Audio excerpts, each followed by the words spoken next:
that's enough of that. Okay. I didn't know we started recording. Yeah, we started filming now. Hey guys, what's up? It's BigJackFilms here. I'm here with my buddy Brad Dunn of Studio 95. Hello. Welcome to another opening night. This one has been requested for a while, and it's been something we've been wanting to get to, but there's just been so much shit getting in the way. I even forget who requested this for us to review this, but We'll put the writing right there on the we'll put the writing, whoever requested it, or if you know, if whoever requested this, comment below and let us Whatever know, works, yeah. and we'll thank you afterwards. But anyway, yeah.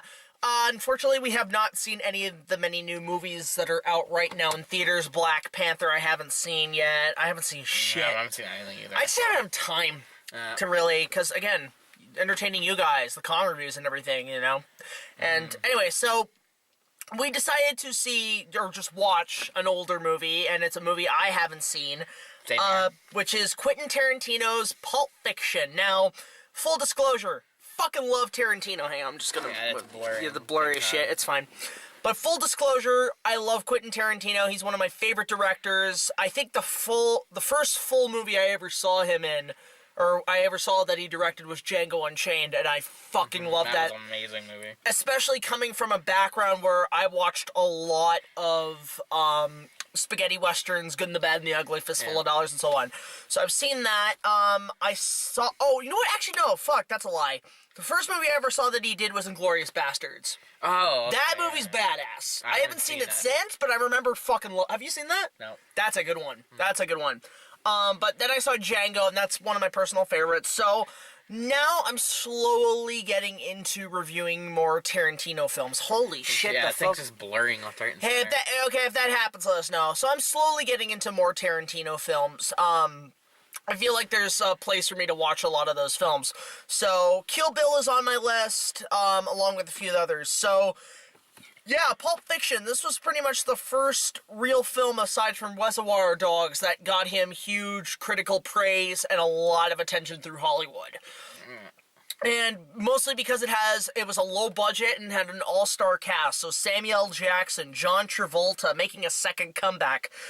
Sam Jackson right after pretty much getting a big gig in Jurassic Park. Bruce Willis, Uma Thurman, who I loved as a kid watching Batman and Robin. She was a great Poison Ivy. And so many others are in this film. And Tim Roth too. Love Tim Roth. Yeah. So it's an all-star cast, and it's basically like a little pulp crime drama. Right. And essentially, it's a string of plots just kind of put together, and it's not in chronological order, but if we're going to sum it up, I mean, it starts basically with Tim Roth and his really kind of ugly-ass wife robbing a 50s diner, or a coffee shop. Yeah. First of all, like, the dialogue's great. The dialogue and writing and how they talk about shit is great. You're so invested in what's happening. Yeah. So they just start robbing the place, and then it cuts to the credits, and then we go to Sam Jackson and John Travolta looking for this guy or something like Wallace or whatever. I forget what his name is. But anyway, it leads to probably the most iconic scene in the movie for me, and it's the only scene I've really seen multiple times. It's the scene where they come across the two guys in the apartment, and Sam Jackson starts eating the burger. I call it the burger scene. I love that scene so much. It is a great scene. It's actually, I think, probably Sam Jackson's iconic moment in his career. Yeah, one of them. Yeah, because, all his lines from there, like, this is a tasty burger. You said it exactly right. And fucking, say what again? I dare you. I double dare you, motherfucker. Say what one more goddamn time. But that's his iconic line next to motherfucking snakes on a motherfucking plane. Yeah, pretty much. And then there's also, does he look like a bitch? It's like, what? Does he look like a bitch? So the scene's iconic, and the way it ends, we won't give it away, but it's kind of interesting.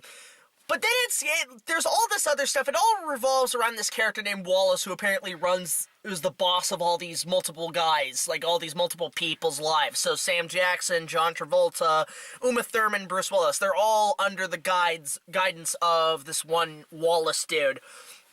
So what follows is basically a lot of crime and different stories about these certain characters. You got John Travolta taking care of Wallace's wife, played by Uma Thurman, and she's apparently likes to go partying, and maybe a little too much because she has a drug overdose. And I will admit, like, the drug scenes in this movie are probably the most realistic drug scenes. Like, this is, like, if you want to show kids if you want to show kids to not use drugs, show them this fucking movie. Because not only will they come out loving this film, but they'll come out saying, I am not doing meth and cocaine or any of that shit.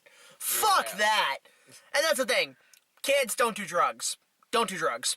But yeah, so there's that happens, and then for some reason there's a whole bit with Bruce Willis that's kind of intercut, but it's kind of confusing where it takes place in, because, like, the scene where we open with him, he straight up shoots John Travolta. And we're just like, wait, what the fuck? Mm-hmm. Like, he killed off halfway through the movie? What the hell's going on? Right?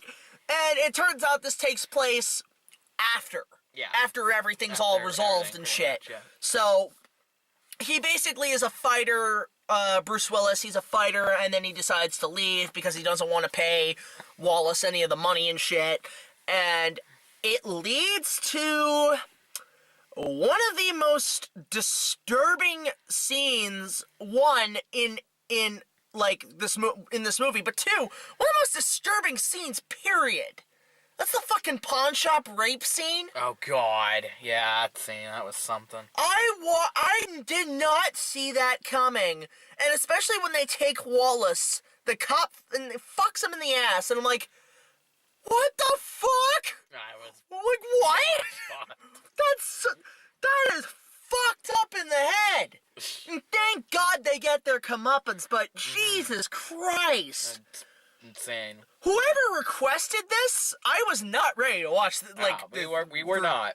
We were not ready. Like, we've seen some fucked up shit in movies. We've seen Meet the Feebles. We've seen Brain Dead, where a rat mother's sucks his adult child back inside her.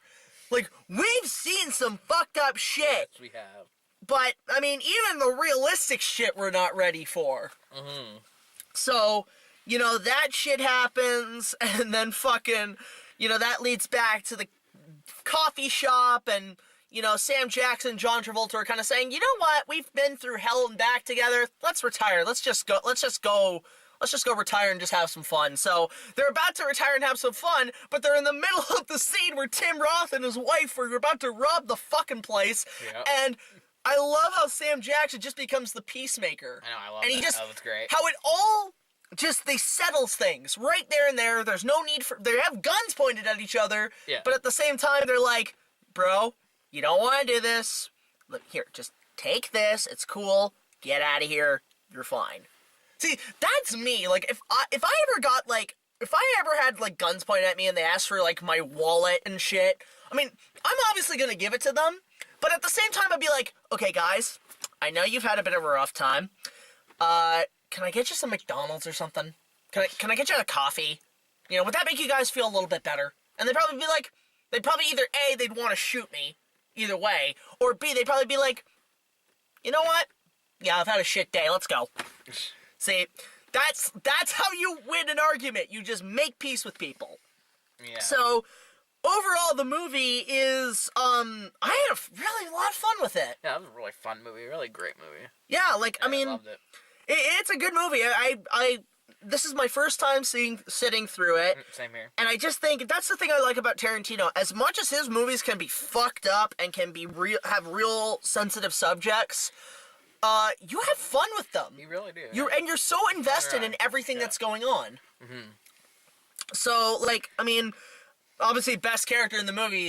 Like, there's so many good characters, but like Sam Jackson's the one you want to watch. My favorite of the bunch. Yeah, Samuel Jackson. Yeah, we've been watching. This Sam Jackson's been like, getting a real comeback lately. He's been in fucking everything. I know, he's been in like every movie. Now he's doing the Morgan Freeman route, where he's like, I'm playing the same character in every goddamn movie, like Kong, and then a bunch of and fucking Kingsman and. He's made a huge comeback. Like, he was he was starting to get big in the 90s, kind of laid back in the 2000s, 2010s onwards, like after Django. He's like in fucking everything. What did you like about this movie? I've been talking like miles an hour. Pretty much, yeah. Yeah. What did you like? Just about everything. The acting, the writing's great. The action scenes are fun. It's overall just a kick-ass, really fun, enjoyable ride, and I recommend it to anybody who's looking for a really fun action movie. It's a little long, I will say that. Yeah, it's a little long. It's a little long, and the editing is a little confusing. Like, it's not Man of Steel confusing, because I find Man of Steel is one of the worst edited movies I've ever seen in my life. Yeah. Oh, that movie's a mess. Seen it. But it's one of those things where, like, if I would recommend, if you want a simple story, I would recommend getting one of those fan cuts where they put everything in chronological order. Well, I think it's supposed to be like an art sort of thing. Yeah. Like, you figure it being out of order. Well, most notably, like, the Bruce Willis stuff, like, everything with Bruce Willis, because that takes place after, I would probably stick that as the third act. Okay. You know, but like everything with John Travolta and Sam Jackson, make that one part, and then everything with Bruce Willis and shit, make that the second part. You know, like, I felt like, honestly, like, as much as I love the bits with Sam Jackson and shit, as much as I love that, it did feel like it was just a side story. Yeah. When in reality, you're more focused on John Travolta and Sam Jackson. Yeah. You know, like, I feel like this was originally supposed to be like a buddy cop movie, almost like a buddy, like, kind of, but it dealt with crime and shit. But yeah, so I mean, it's a good movie. The editing needs some like working on. What else? Name some scenes or something you really like from it. Well, obviously, like we said, the burger scene's one of the best scenes. I don't think of specific scenes that I really enjoyed. I love how everybody's taking the line that Sam Jackson says, where he says, "Does he look like a bitch?" And then they put it in like a box of Connect 4. Oh, or no, not Connect 4. Guess Who? Oh, Guess Who? Guess Who? Like, they put the game, like Milton Bradley's Guess Who? Can you guess who? Does he look like a bitch? What does Wallace look like? Marcellus Wallace. That's his name, Marsellus Wallace. Yeah. Yeah.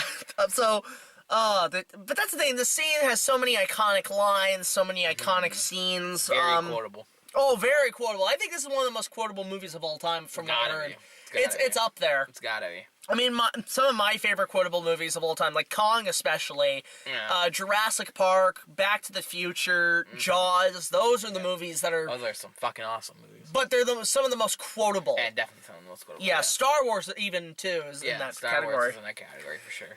But and I think this movie I think was nominated for Best Picture. It was the movie that aside from Reservoir Dogs, this was the movie that got Tarantino huge fame. This is what got him into the real business of shit. And it's funny because like the night we watched it, the following morning I turned on AMC and they're playing it. Really? Yeah, wow. And obviously it's censored to shit. Of course, yeah. At the same time, isn't that fucking ironic? We watched it on DVD, and yet we catch it on TV later. And how the fuck does that even go on public television? Because it's so fucked up. I don't know. How does something get away with that? It's AMC. AMC, man, you are busting some fucking balls right now. I mean, aside from like all the movies you're showing. But, like, then you got fucking Negan, who fucking knocks fucking that guy Glennon with a fucking baseball bat. That was, like, I watched Game of Thrones. That was one of the most fucked up things I've ever seen on television. Okay. That beat Game of Thrones, and that's public television. How is that possible? Like, I actually, like, when you see him just, like, a complete pastry, it makes me sick. Like, even see his little eye, it's like, oh, God. Fuck. But, yeah, we went from Walking Dead, which I don't even watch, to Pulp Fiction, or the other way around. I'm sorry. It's fucking 1 o'clock in the morning and we're shooting this shit. Oh, fuck. Yeah, it is. Shit. Yeah, it's 1 o'clock in the morning and we're filming this. And we finished up watching like a fuckload of Power Rangers and shit. Yeah, bear in mind, guys, there is something Power Rangers related coming on the channel. I won't say what. Spoilers! But, I won't say what, but basically, we've been on a bit of a Power Rangers kick lately, most notably Mighty Morphin. But anyway, yeah, so Pulp Fiction, I liked it. I had a lot of fun with it. I think, like, not much in action scenes, but you're just more invested in the characters and story. It's got a rockin' soundtrack. Yeah. The soundtrack's great. It's a realistic crime drama, and I overall really liked it. I think I'd give it about a... I mean, I think, honestly, like, I like it, but compared to, like, Inglourious Basterds and Django Unchained, which I've seen most, I think I like those a lot more. Okay. But there's still Kill Bill, which I need to see next. That's next on my list. But I would give this one about 8.5 out of 10. Yeah, I'd say around that. Yeah. Around 8.5. Yeah, what is your final thoughts and everything, so? Go see this fucking movie. Yeah, just get it on DVD if they have it on Netflix. Whatever, Netflix. I don't even know if they have it on Netflix. Buy it online. I don't fucking know. Yeah, I would say this is a keeper. You would want to buy this on DVD. Yeah, I would buy it on DVD. Yeah, so... that's it. I know it's short, but, we just wanted to get through this and just get you guys out there. If you guys have any old movies or something you want us to do on, like, an opening night, donate to our Patreon, donate $5 a month, and you can give us money. You can get requests, We're fucking poor. It's Canada. Our economy's up the shit right now. Yeah. Yeah. But, yeah, so... That's it, guys.